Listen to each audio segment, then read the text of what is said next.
Tumsifu Yesu Kristo. Ni Askofu Isaac Amani, askofu mkuu wa Jimbo Kuu Katoliki ya Arusha.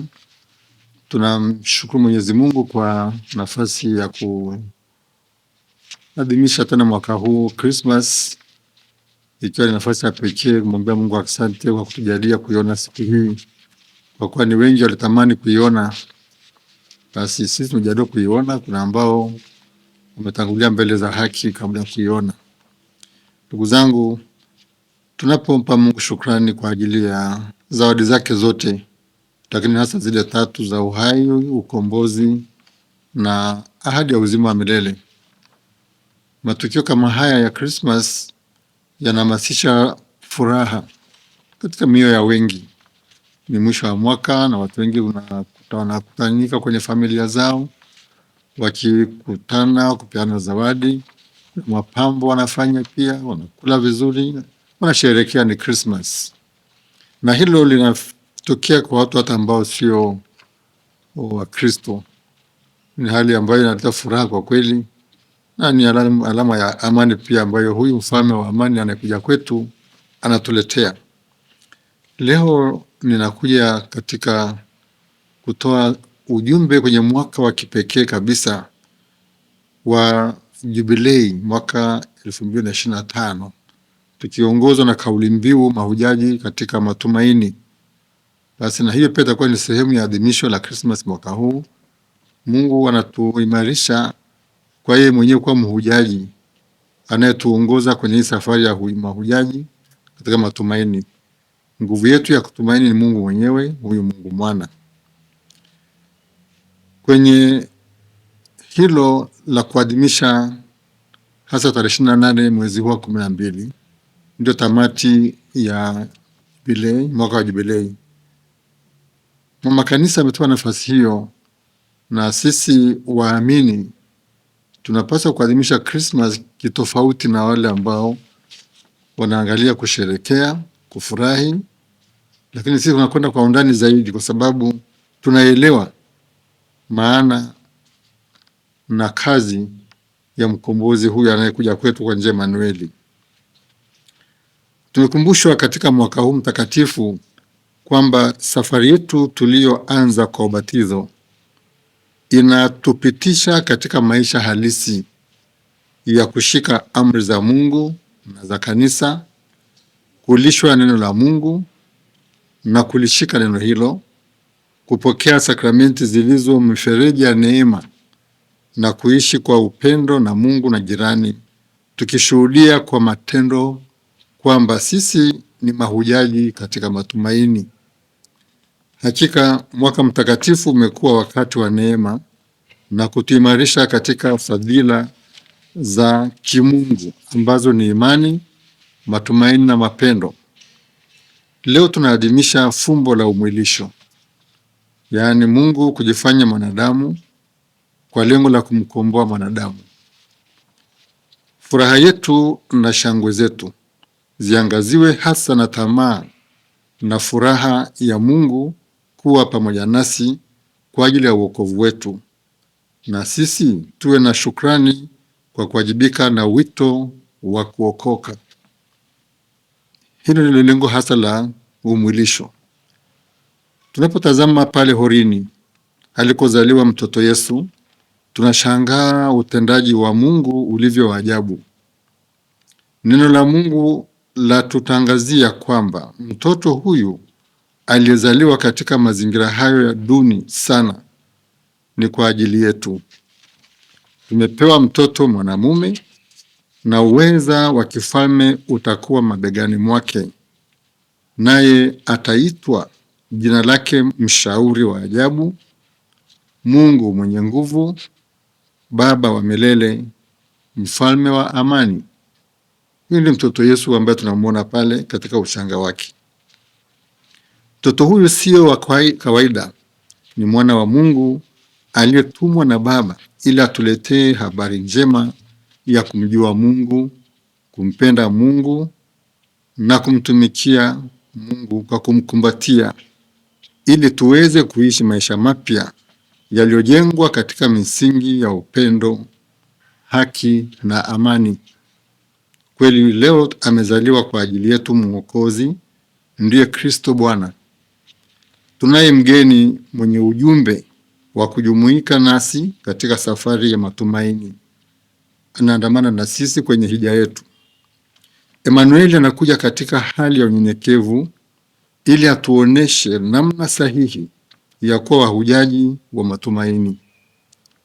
Mabega yake yataimarika ili hatimaye aweze kubeba msalaba wa wokovu wa watu wote, na kama mchungaji mwema awabebe waliopotea ili arudishe kundini, tuweze kuwa zizi moja kwa mchungaji mmoja.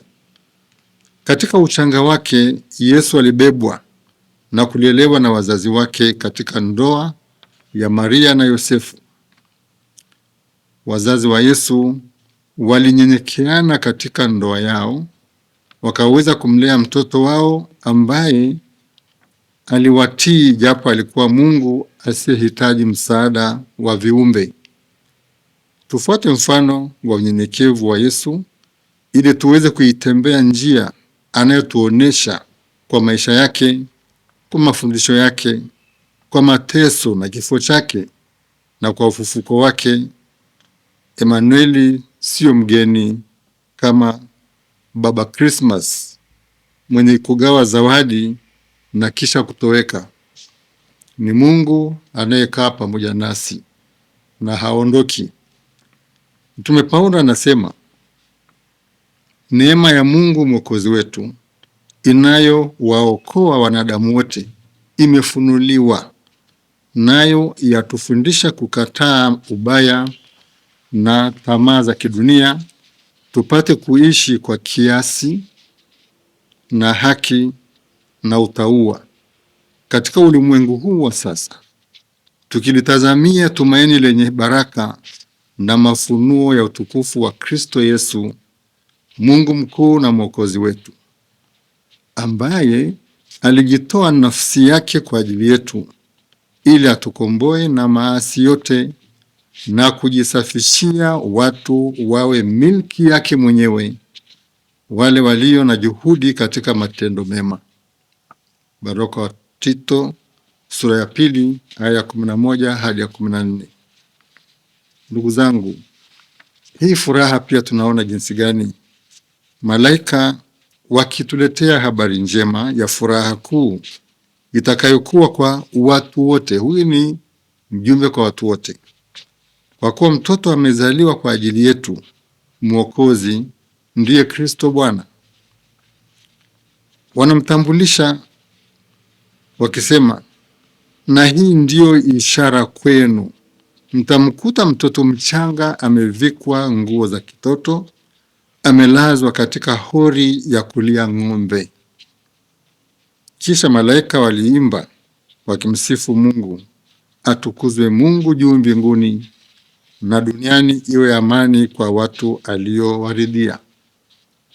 Hatuna wimbo mzuri zaidi kuliko huo wa malaika wa kumwimbia na kumshangilia Mungu anayekuja katika familia, katika jumuiya zetu, jimboni kwetu, taifani na hata ulimwenguni kote.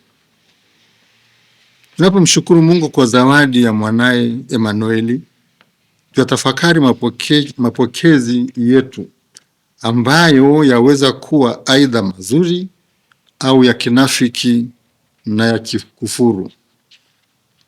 Kwanza, familia na jumuiya. Familia zetu na jumuiya zetu, zile ambazo zinaelemewa na ukatili, ugomvi, malumbano, mapigano na roho ya kisasi na wivu, watawezaje kumfurahia Emanueli? Utelekezaji wa familia, wagonjwa na wazee umefanya watu wengine wakate tamaa na maisha. Je, tunapokeaje zawadi ya Emanueli za furaha, umoja na upatanisho katika familia na jumuiya zetu? Jambo la pili, kujiandikisha utumwani baada ya kukombolewa. tumebatizwa tukafanywa huru. Je, tunaishi uhuru? Inasikitisha kwamba baadhi ya waamini baada ya kubatizwa wamejiuza utumwani, kama vile urejevu dini, ushirikina, ulevi wa pombe, bangi, shisha, chang'aa, gundi na madawa mengine ya kulevya ambayo yanadhalilisha utu na kuozesha familia na jamii mbalimbali. Tutaimbaje kwa furaha na shukrani wakati tunadhalilisha kazi kubwa ya ukombozi aliyofanya Emanueli kwa ajili yetu? La tatu, iko hali ya kutisha. Hali ya kutisha ya kutothamini sala, uhai na utakatifu wa maagano ya ubatizo na maagano ya ndoa, kwa kuzembea mazoezi ya kiroho, hususan sala katika familia. Sala zinapunguka sana, na tusipoongea na Mungu kama viumbe, tutajenga maisha gani? Kuna pia uzembe kwenye mambo ya sakramenti. Mkristo kupungukiwa nguvu ya kusimama imara kiimani, kama anazembea sala na sakramenti, anapungukiwa nguvu ya kusimama imara kiimani na huwa dhaifu sana anapokabiliana na magumu ya maisha. Utoaji wa mimba ndani na nje ya ndoa ni mauaji, tena kwa wingi kweli kweli. Mauaji yanayofanyika hata hayana maombolezo wala hayana matanga, inafanyika tu. Emanueli atupe hekima ya kujali uhai katika mimba, katika watoto, katika wagonjwa na wazee. Vijana watunze sana usafi wa roho, usafi wa moyo na usafi wa mwili, ili wawe huru kuchagua na kudumu katika wito mtakatifu wa ndoa au maisha ya wakfu watakaoitwa njia hiyo. Vijana wengi huingia katika mahusiano na kuamua kufunga ndoa bila kutumia muda wa kutosha kuambiana ukweli na kufahamiana. Wengine hata hawaelewi majukumu ya ndoa takatifu, wanaingia huko tu kwa fashion. Ndoa sio uwanja wa kujaribia tamaa, bali inapaswa kufikiwa kwa upendo wa dhati, nidhamu na ukweli. Ndoa ni taasisi takatifu aliyopitia Emanueli, akapata malezi ya wazazi katika ndoa, akaweza kutimiza majukumu yake kwa utii kamili. Waraka kwa Waebrania unaagiza ndoa na iheshimiwe na watu wote, na malazi yawe safi, kwa maana waasherati na wazinzi Mungu atawahukumia adhabu. Waebrania sura ya 13 aya 4. Ndugu zangu, ndoa zenye kuharibika ni zile zilizojengwa juu ya mchanga wa tamaa na kudanganyana. Ndoa zenye kudumu ni zile zilizojengwa juu ya mwamba Kristo, kwa uaminifu, kwa uvumilivu na kwa upole. Waliofunga ndoa wasimamie kifungo cha upendo walichopeana. Basi tunapohitimisha ujumbe huu wa Christmas, tarehe 28 Jumapili ijayo, tunafunga mwaka wa jubilei 2025. Tutakuwa na misa katika kanisa kuu saa 4 kamili.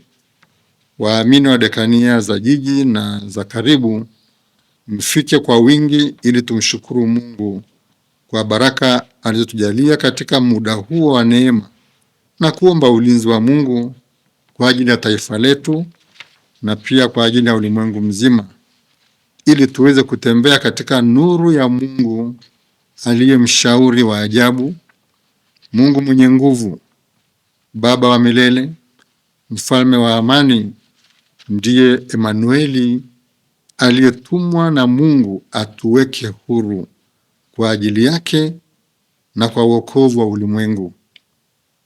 Tuisherehekee Christmas kwa utulivu, tukiwa na kiasi na kuwa wakarimu kwa wahitaji kama Emanueli alivyotuonesha ukarimu kwa kuja kwetu, kukaa na sisi na kutujali. Nawapeni na kuwatakieni baraka na furaha za Christmas, na Mwenyezi Mungu atujalie tuvuke mwaka kwa usalama. Herini kwa sikukuu ya kuja kwake Bwana wetu Yesu Kristo kwetu, tumkumbatie na tudumu naye. Herini ya Christmas.